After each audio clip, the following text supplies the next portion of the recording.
Hi hello welcome to Kannada filmography. ಇವತ್ತು ನಾವು review ಮಾಡ್ತಾ ಫಿಲ್ಮ್ ಪುಷ್ಪಕ ವಿಮಾನ. ಸೊ ಪುಷ್ಪಕ ವಿಮಾನ ಈ ವರ್ಷದ ಫಸ್ಟ್ ಫಿಲಮ್ ಆಗಿದೆ. ಹಾಗೆ ನಾನು ಈ ಚಾನಲ್ನ ಸ್ಟಾರ್ಟ್ ಮಾಡಿ 1 ವರ್ಷ ಆಗಿದೆ. ಆ್ಯಂಡ್ ಆಲ್ಸೋ ರಮೇಶ್ ಅರವಿಂದ್ 100ನೇ ಫಿಲಮ್ ಆಗಿದೆ ಇದು. ಸೊ 100ನೇ ಫಿಲಮ್ಗೆ ಏನು ಮಾಡ್ತಾ ಅಂತಲೂ ಎಕ್ಸೈಟ್ಮೆಂಟು ಇದೆ. ಸೊ ಇದ್ರಲ್ಲಿ ಆಗಲೇ ಹೇಳ್ದಂಗೆ ರಮೇಶ್ ಅರವಿಂದ್ ಅವರು ಆ್ಯಕ್ಟಿಂಗ್ ಮಾಡಿದ್ದಾರೆ. ಇದರಲ್ಲಿ ಅವ್ರದ್ದು ಮಗಳ ರೋಲ್ ಆಗಿ ಯುವನ ಅಂತ ಚೈಲ್ಡ್ ಆ್ಯಕ್ಟ್ ಮಾಡಿದ್ದಾರೆ.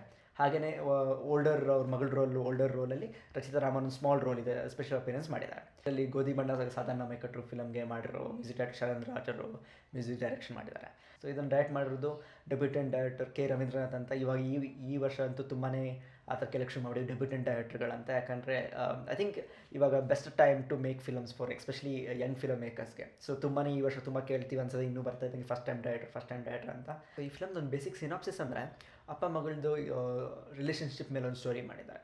ಆ್ಯಂಡ್ ರಮೇಶ್ ಅರವಿಂದ್ ಅವರು ಪ್ಲೇ ಮಾಡೋ ಆಟಿಸ್ಟಿಕ್ ಫಾದರ್ ರೋಲ್ ಪ್ಲೇ ಮಾಡಿ ಅವರೇನೋ ಸಮಥಿಂಗ್ ಕ್ರೈಮ್ ಮಾಡಿಬಿಟ್ಟು ಜೈಲಿಗೆ ಹಾಕೊಂಡ್ಬಿಟ್ಟಿರುತ್ತೆ. ಸೊ ಅದನ್ನು ಹೇಗೆ ಆ ಸಿಚುವೇಶನ್ ಹೇಗೆ ರಿಯಾಕ್ಟ್ ಮಾಡ್ತಾರೆ ಅಂತ ಹೇಳ್ಬಿಟ್ಟು ಒಂದು ಈ ಫಿಲಮ್ ಅಂತ ನಾನು ಬೇಸಿಕಾಗಿ ಹೇಳ್ಬೋದು. ನಾನು ತುಂಬ ಕೇಳ್ತಿದ್ದೆ ಈ ಫಿಲಮು ಮಿರಾಕಲ್ ಸೆಲ್ ನಂಬರ್ 7 ಅಂತ ಒಂದು ಕೊರಿಯನ್ ಫಿಲಮ್ಗೆ ರೀಮೇಕ್ ಮಾಡಿದ್ರು ಅಂತ. ನಂಗೆ ಅಷ್ಟು ಗೊತ್ತಿಲ್ಲ, ನಾನು ಆ ಫಿಲಮ್ನೂ ನೋಡಿಲ್ಲ. ಬಟ್ ಈ ಫಿಲಮ್ ನೋಡಾದ್ಮೇಲೆ ನಾನು ವಿಕಿಪೀಡಿಯಲ್ಲಿ ಅದ್ರ ಪ್ಲಾಟ್ ನೋಡಿದೆ ಆ್ಯಂಡ್ ಅದ್ರ ಟ್ರೇಲರ್ ನೋಡಿದೆ.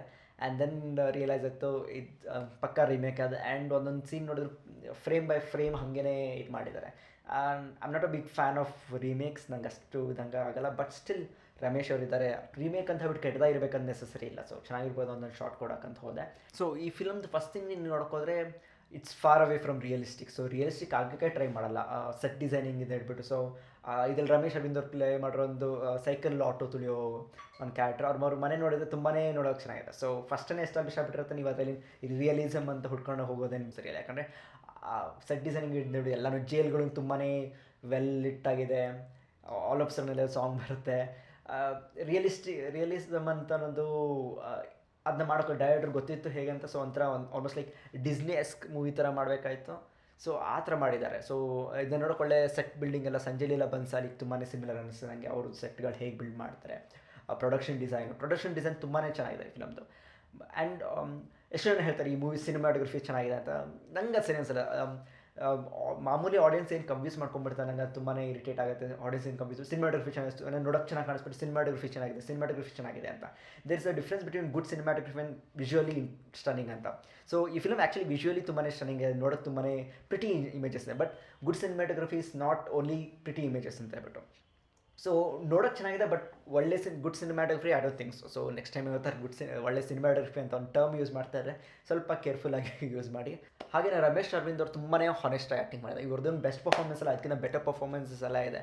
ಬಟ್ ನೀವು ಅವ್ರ ಪರ್ಫಾರ್ಮೆನ್ಸ್ ನೋಡಿದ್ರೇ ಗೊತ್ತಾಗುತ್ತೆ ಅವ್ರು ಈ ಫಿಲಮಲ್ಲಿ ಇರೋಕ್ಕೆ ಇಷ್ಟಪಟ್ಟರೆ. And he enjoys making this movie ಅಂತ ಹೇಳ್ಬಿಟ್ಟು. ಸೊ ಅವ್ರು ತುಂಬಾ ಖುಷಿಪಟ್ಟು ಮಾಡಿದ್ದಾರೆ. ಅವ್ರು ಫುಲ್ಲೆಸ್ಟ್ ಕೊಟ್ಬಿಟ್ಟು ಮಾಡಿದ್ದಾರೆ.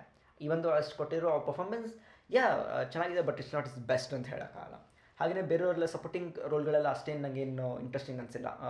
ಎಲ್ಲ ಓಕೆ ಆಗಿ ಮಾಡಿದ್ದಾರೆ. ಚಿತ್ರಮ್ಮ ತುಂಬಾ ಸ್ಮಾಲ್ ರೋಲು, ಸೊ ಅಷ್ಟೇನು ಹೇಳ್ಕೊಳೋಂಗಂತೂ ಏನಿಲ್ಲ. ಅವ್ರ ಮಗಳು ರೋಲ್ ಪ್ಲೇ ಮಾಡಿರೋದು ಚೈಲ್ಡ್ ಆ್ಯಕ್ಟರ್ಸ್ ಯೂಶ್ವಲಿ ಚೆನ್ನಾಗಿ ಆ್ಯಕ್ಟಿಂಗ್ ಮಾಡಲ್ಲ. ಸೊ ಅದನ್ನು ಲೈಕ್ ನಾನು ಅದನ್ನ ಮೆನ್ಷನ್ ಮಾಡೋದು ಬರ್ತಿಲ್ಲ ಅನಿಸುತ್ತೆ. ಆ್ಯಂಡ್ ಮತ್ತೊಂದು ಬಿಗ್ಗೆಸ್ಟ್ ಹೇಳಬೇಕಂದ್ರೆ ಮ್ಯೂಸಿಕ್. ಸೊ ಚರಣ್ ರಾಜ್ ಅವ್ರು ಮಾಡಿರೋದ್ರಿಂದ ಗೋಧಿ ಬಣ್ಣ ಅಲ್ಲಿ ಸಖತ್ತಾಗಿ ಮಾಡಿದರು. ಇದರಲ್ಲೂ ಆ್ಯಸ್ ಎ ಮ್ಯೂಸಿಕ್ ಚೆನ್ನಾಗಿದೆ. ಬಟ್ ನನಗೇನು ಅನ್ನಿಸ್ತು ಅಂದರೆ ಇದು ಈ ಸ್ಟೋರಿಗೆ ಸರಿಯಾಗಿ ಹೊದಿಸಿಲ್ಲ ಅನಿಸ್ತು. ಲೈಕ್ ಎಷ್ಟೊಂದು ಕಡೆ ಫಸ್ಟ್ ಟೈಮ್ ಡೈರೆಕ್ಟರ್ ಅಂತ ಎದ್ದು ಕಾಣುತ್ತೆ. ಒಂದೊಂದು ಪ್ಲಾಟ್ ಲೈನ್ಗಳಾಗಲಿ ಎಲ್ಲೆಲ್ಲೋ ಹೋಗುತ್ತೆ, ಕರೆಕ್ಟಾಗಿ ಸರಿ ಇರೋದಿಲ್ಲ, ಒಂದೊಂದು ಸೀನ್ಗಳು ಕರೆಕ್ಟಾಗಿ ಬರೋದಿಲ್ಲ. ಬಟ್ ಈ ಫಸ್ಟ್ ಟೈಮ್ ಡೈರೆಕ್ಟರ್ಗೆ decently directed. But Ramesh Aravind ಅವರಂತ ಟ್ಯಾಲೆಂಟ್ ಇದ್ಬಿಟ್ಟಿದ್ರು, ಈತ ಸಬ್ಜೆಕ್ಟ್ ಮ್ಯಾಟ್ರನ್ನ ಇಟ್ಕೊಂಡು ಒಂದಷ್ಟು ಸರಿಯಾಗಿ ಇದು ಮಾಡಿಲ್ಲ ಅನಿಸ್ತು. ಹಾಗೆಯೇ ಅದು ಹೇಳ್ತಾನೆ ಅದೇ ಈ ಫಿಲಮ್ ಏನಂತ ಅದು ಗೊತ್ತಿಲ್ಲ ಇನ್ನು. ಸೊ ಒಂದು ಕಡೆ ಒಂದು ಸೀರಿಯಸ್ ಸಬ್ಜೆಕ್ಟ್ನ ಟ್ಯಾಕಲ್ ಮಾಡುತ್ತೆ, ಆ್ಯಂಡ್ ಮತ್ತೊಂದು ಕಡೆ ಅಪ್ಪ ಮಗಳದೊಂದು ರಿಲೇಷನ್ಶಿಪ್ ಮೇಲೆ ಆಗಬೇಕು, ಮತ್ತೊಂದು ಕಡೆ ಒಂದು ಜೈಲ್ ಬ್ರೇಕ್ ಅಥವಾ ಜೈಲ್ ಆಗ್ತಾ ಇರೋದೊಂದು ಸಿಚುವೇಶನ್ನ ಹೇಳಬೇಕಂತ ಇಷ್ಟಪಡುತ್ತೆ. ಆ್ಯಂಡ್ ಅಗೇನ್ ಒಂದು ಕಡೆ ಕಾಮಿಡಿ ಆಗುತ್ತೆ. ಸೊ ಅದಕ್ಕೆ ಆ ಮೂವಿಗೆ ಗೊತ್ತಿಲ್ಲ ಅದೇನಂತ. ಸೊ ಫಸ್ಟ್ ಟೈಮ್ ಡೈರೆಕ್ಟ್ರಲ್ಲಿ ತುಂಬಾ ಅದು ಕಂಡು ಬರುತ್ತೆ. ಏನೋ ಅವ್ರಿಗೆ ಗೊತ್ತಿರಲ್ಲ ಅವ್ರಿಗೆ ಏನು ಈ ಮೂವಿ ಅಂತ ಹೇಳ್ಬಿಟ್ಟು. ಸೊ ಈ ಮೂವಿ ಎಲ್ಲೆಲ್ಲೋ ಹೋಗುತ್ತೆ, ಅದಕ್ಕೆ ಗೊತ್ತಿಲ್ಲ ಎಲ್ಲೋ ಹೋಗುತ್ತೆ. ಸೊ ನನ್ನ ಪ್ರಕಾರ ಇದು ತುಂಬ ಒಳ್ಳೆ ಇಮೋಷ್ನಲ್ ಆಗಿರಬೇಕಾಯ್ತು. ಒಂದು ಅಪ್ಪ ಮಗಳ ಸ್ಟೋರಿ ಇರೋದ್ರಿಂದ ಇಮೋಷ್ನಲ್ ಡ್ರಾಮಾ ಬೇಕಾಯ್ತು. ಬಟ್ ಇದು ತುಂಬಾ ಕಾಮಿಡಿ ಆಗಿ ಟ್ರೈ ಮಾಡುತ್ತೆ, ಯಂಗ್ ಆಡಿಯನ್ಸ್ಗೆ ಎಲ್ಲ ಏನೋ ರೀಚ್ ಮಾಡೋಕ್ಕೆ ಟ್ರೈ ಮಾಡುತ್ತೆ. ಬಟ್ ಅದು ನನಗೆ ಅಷ್ಟು ಸೂಟ್ ಆಗಿಲ್ಲ, ಅದಕ್ಕೆ ಈ ಸ್ಟೋರಿ ಇದಾಗಿಲ್ಲ. ಬಟ್ ಅದನ್ನ ಕಾಮಿಡಿಯಾಗಿ ಮಾಡೋಕ್ಕೆ ಹೋಗಿದ್ದು ಸರಿ, ಒಳ್ಳೆ ಆಪ್ಷನ್ ಇರಲಿಲ್ವೇನೋ ಅಂತ ಅನ್ನಿಸ್ತು ನನಗೆ. ಮೋಸ್ಟ್ ಆಫ್ ದ ಕ್ಯಾರೆಕ್ಟರ್ ಸುಮ್ಮನೆ ಕಾರ್ಡ್ಬೋರ್ಡ್ ಕಟ್ಔಟ್ಸ್ ಎಲ್ಲ ಇರ್ತಾರೆ. ಸೊ ಯಾರ್ದು ಒಂಥರ 3 ಡೈಮೆನ್ಷನಲ್ ಕ್ಯಾರೆಕ್ಟರ್ಗಳು ಯಾವುದು ಇಲ್ಲ ಅನಿಸ್ತು ನನಗೆ. ಮೂವಿ ಬಿಗ್ಗೆಸ್ಟ್ ಲೈಕ್ ಇಂಡಿಯನ್ ಅಂದರೆ ನನಗೆ ತುಂಬಾ ಮೆಲೋ ಡ್ರಾಮೆಟಿಕ್ ಆಗಿದೆ. ಇಮೋಷನಲ್ ಇರೋ ಮೂಮೆಂಟ್ಗಳು ಅಷ್ಟು ಎಫೆಕ್ಟ್ ಆಗೋದಿಲ್ಲ. ಈ ಮ್ಯೂಸಿಕ್ ಬಂದಾಗ ಈ ಫಿಲಮಲ್ಲಿ almost 98% of the movie throughout music ಇದೆ. ಸೊ ಮ್ಯೂಸಿಕ್ ಇಲ್ಲದ ಮೂಮೆಂಟೇ ಅಲ್ಲ ಸರ್, ಎವ್ರಿ ಸೀನಲ್ಲೂ ಮ್ಯೂಸಿಕ್ ಹಾಕಿ ಅದನ್ನ ಇದು ಮಾಡಿ, ಸೊ ಅದು ಅಷ್ಟು ಎಫೆಕ್ಟಿವ್ ಆಗೋದಿಲ್ಲ ಅನ್ಸುತ್ತೆ. ಸಮ್ಟೈಮ್ಸ್ ಮ್ಯೂಸಿಕ್ ಇಲ್ಲದನ್ನು ತುಂಬಾ ಹೆಲ್ಪ್ ಆಗುತ್ತೆ ಸ್ಟೋರಿ. ನಾವು ಅನ್ಕೋಟಿದೆ ತುಂಬ ಇಷ್ಟ, the visual is doing everything, why do you need the music for ಅಂತ ಹೇಳ್ಬಿಟ್ಟು. ಅನ್ನೆಸೆಸರಿ ಎಲ್ಲ ಕಡೆನೂ ಮ್ಯೂಸಿಕ್ ಯೂಸ್ ಮಾಡಿದರೆ ಅದು ಒಂದೊಂದು ಟೈಮ್ ಮೂವಿಯಿಂದ ಹೊರಡೆ ತಕ್ಕತ್ತೆ ಅನ್ಸುತ್ತೆ ನನಗೆ. ಒಂದೊಂದು ಕಡೆ ಇಮೋಷನ್ಸ್ ಇದಿರುವಾಗ ತುಂಬಾ ಓವರ್ ದ ಟಾಪ್ ಮೆಲೋಡ್ರಾಮ್ಯಾಟಿಕ್ ಮ್ಯೂಸಿಕ್ ಹಾಕ್ಬಿಡ್ತಾರೆ, ಅದಷ್ಟು ಸೂಟ್ ಆಗೋದಿಲ್ಲ, ತುಂಬಾ ಕ್ಲೀಶೆ ಆಗ್ಬಂತು ಅನ್ನಿಸ್ತು. ಮತ್ತು ಒಂದೊಂದು ಕಡೆ ಯಾವ ಮೂಮೆಂಟ್ಗಳು ಲಾಂಗ್ ಇರಬೇಕಾಯಿತು ಅದು ತುಂಬಾ ಶಾರ್ಟ್ ಆಗಿದೆ. ಆ್ಯಂಡ್ ಯಾವ ಮೂಮೆಂಟ್ ಆ್ಯಕ್ಚುಲಿ ಶಾರ್ಟ್ ಆಗಿರಬೇಕು ಮುಗಿಸ್ಬಿಡೋಕೆ ಅದು ತುಂಬಾ ಹೇಳಿದ್ದಾರೆ.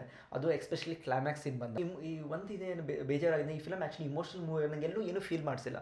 ಯಾವ ಕಡೆಯಿಂದನೂ ಯಾವುದೇ ಥರದ್ದು ಒಂಥರ ಬೇಜಾರಾಗಲಿ ಒಂಥರ ಖುಷಿ ಆಗಲಿ ಯಾವುದೇ ಥರ ಫಿಲಮ್ ಒಂದು ಕಡೆಯಿಂದ ಆಲ್ಮೋಸ್ಟ್ ಸೆಕೆಂಡ್ ಹಾಫಲ್ಲಿ ತುಂಬ ಬೋರಿಂಗ್ ಅನ್ಸೋಕ್ಕೆ ಶುರು ಆಯಿತು ನನಗೆ. Or I am just heartless cold person. Hello darkness my old friend. Film like ಅದೇ ಸೆಕೆಂಡ್ ಹಾಫ್ ತುಂಬಾ ರಿಪಿಟೇಟಿವ್ ಆಗ್ತಾ ಬರುತ್ತೆ. ಎಲ್ಲನೂ ಒಳ್ಳೆ ಟೀಮ್ ಇದ್ದೂ ಅದನ್ನು ಒಂದು ಕಡೆಯಿಂದ ಯುಟಿಲೈಸ್ ಮಾಡೋಕ್ಕೆ ಬರಲಿಲ್ಲ. ಈ ಮೂವಿ ತುಂಬಾ ಓಲ್ಡರ್ ಆಡಿಯನ್ಸ್ಗೆ ಟಾರ್ಗೆಟ್ ಮಾಡಿದ್ದಾರೆ ಅನ್ಸುತ್ತೆ. ಸೊ ಅವ್ರು ಮೋಸ್ಟ್ಲಿ ತುಂಬಾ ಎಂಜಾಯ್ ಮಾಡ್ತಾರೆ, ಸೊ ಇಷ್ಟಪಡ್ತಾ ಇರ್ಬೋದು. ಬಟ್ ಯಂಗರ್ ಆಡಿಯನ್ಸು ಅಷ್ಟು ಇಷ್ಟಪಡೋಲ್ಲ. I don't think it's a bad movie, but it's just boring ಅನಿಸ್ತು ನನಗೆ. ಇವೊಂದು ಇಟ್ಸ್ ಅ ನೈಸ್ ಅಟೆಂಪ್ಟ್. ಈ ಥರ ಮೂವಿಗಳ ಕನ್ನಡದಲ್ಲಿ ತುಂಬ ಬರ್ತಾ ಇದೆ, ನನಗೆ ಇನ್ನೂ ಖುಷಿ ಆಗ್ತದೆ. But still attempt is not enough ಅನ್ಸುತ್ತೆ ನನಗೆ. ಸೊ ಕೈಂಡ್ ಆಫ್ ಡಿಸಪಾಯಿಂಟ್ ಆಯಿತು. Out of 5 2.5 star. ಮತ್ತು ನಾನು ತುಂಬಾ ಕೇಳಿದೆ ಏನಂದರೆ ಈ ಫಿಲಮ್ ಆಸ್ಕರ್ ನಾಮಿನೇಟ್ ಆಗಿದೆ ಅಂತ. ಅದು ನಂಗೆ ತುಂಬಾ ಶಾಕಿಂಗ್ ಅನಿಸಿ. ಯಾಕಂದರೆ ಲೈಕ್ ಆಸ್ಕರ್ ನಾಮಿನೇಟ್ ಆಗೋದು ಅಷ್ಟು ಈಸಿ ಅಲ್ಲ, ಎಸ್ಪೆಷಲಿ ಇದಂತ ಲ್ಯಾಟ್ರಲ್ ಎಂಟ್ರಿ ಅಂತ ತುಂಬ ಕೇಳ್ತಾ ಇದ್ದೀನಿ. ಲೈಕ್ ಇವಾಗ ಬರ್ತಾ ತುಂಬಾ ಜಾಸ್ತಿ ಆಗ್ತದೆ. ಹೋದ ವರ್ಷ care of footpath Oscar nominate ಆಗಿದೆ ಅಂತ ಬಸ್ ಕ್ರಿಯೇಟ್ ಆಗಿತ್ತು, ಅವ್ರು ಪೋಸ್ಟರಲ್ಲಿ ಹಾಕ್ಕೊಡ್ರೆ. ಆ್ಯಂಡ್ ನೋಡಿದಾಗ ಅದೆಲ್ಲೂ ನ್ಯೂಸೇ ಇರಲಿಲ್ಲ. ಸೊ ಬರ್ತಾ ಒಂಥರ ಆಲ್ಮೋಸ್ಟ್ ಲೈಕ್ ಪ್ರಮೋಷನಲ್ ಸ್ಟ್ರಾಟಜಿ ಥರ ಯೂಸ್ ಮಾಡ್ತಾರೆ. ಆ್ಯಕ್ಚುಲಿ ಇಂಥ ಫಿಲಮ್ ಇವೊಂದು it's not a bad film, but ಇಂಥ ಫಿಲಮಲ್ಲಿ ಆಸ್ಕರ್ ನಾಮಿನೇಟ್ ಆಗೋ ಚಾನ್ಸ್ ಇಲ್ಲ. ಯಾಕಂದರೆ ನೀವು ನೋಡಿದರೆ ಆಸ್ಕರ್ ಕಂಟೆಂಡರ್ಗಳೆಷ್ಟು ಮೂವಿಗಳೆಷ್ಟು ಚೆನ್ನಾಗಿರುತ್ತಂದರೆ ಇಂಥ ಫಿಲಮ್ ಒಂಥರ ನಾಮಿನೇಟ್ ಆಗೋ ಚಾನ್ಸೇ ಇಲ್ಲ. ಇದೇ ಥರ ಫಿಲಮ್ಗಳು ನಾಮಿನೇಟ್ ಆಗೋದು ತುಂಬಾ ಅನ್ರಿಯಲಿಸ್ಟಿಕ್. ಸೊ ಅದರಲ್ಲಿ ತುಂಬಾ ಲ್ಯಾಟ್ರಲ್ ಎಂಟ್ರಿ ಅಂತ ಕರೀತಾರೆ. ಸುಮ್ಮನೆ ಅದರಲ್ಲಿ ಎಷ್ಟೊಂದಿದೆ, ಬೇಕಾದ್ರೆ ನೀವು ಇಂಟ್ರೆಸ್ಟೆಡ್ ಇದ್ದರೆ ನೀವೇನೋ ಕಮೆಂಟ್ ಹಾಕಿ, ಬೇಕಾದ್ರೆ ಅದಕ್ಕೆ ಒಂದು ಸಪ್ರೇಟ್ ವೀಡಿಯೋ ಮಾಡ್ತೀನಿ ಹೋಲ್ ಹೆಂಗೆ ಇದಾಗುತ್ತೆ ಅಂತ. ಬಟ್ ಐ ಡೋಂಟ್ ಥಿಂಕ್ ಈ ಥರ ಏನೋ ಆಸ್ಕರ್ ಏನೋ ಇದು ಮಾಡಿ ಇಂಡಿಯಾಕ್ಕೆ ಇವಾಗ ಒಂದು 30-40 ಆಸ್ಕರ್ ಇರೋದು ಅನ್ಸುತ್ತೆ. ಸೊ ಅಂಥ ನ್ಯೂಸೆಲ್ಲ ಅಷ್ಟು ಬೇಗ ನಂಬಕೊಡಿ. ಒಂದು 30 ಸೆಕೆಂಡ್ ತೊಗೊಂಡು ತಂದು ಗೂಗಲ್ ಮಾಡಿ ರಿಸರ್ಚ್ ಮಾಡೋಕ್ಕೆ. ಸೊ ನೀವೇನೋ ಮೀಮ್ ಪೇಜ್ ನೋಡ್ಬಿಟ್ಟು ಅದನ್ನು ನಂಬ್ತೀರಾ ಅಂದರೆ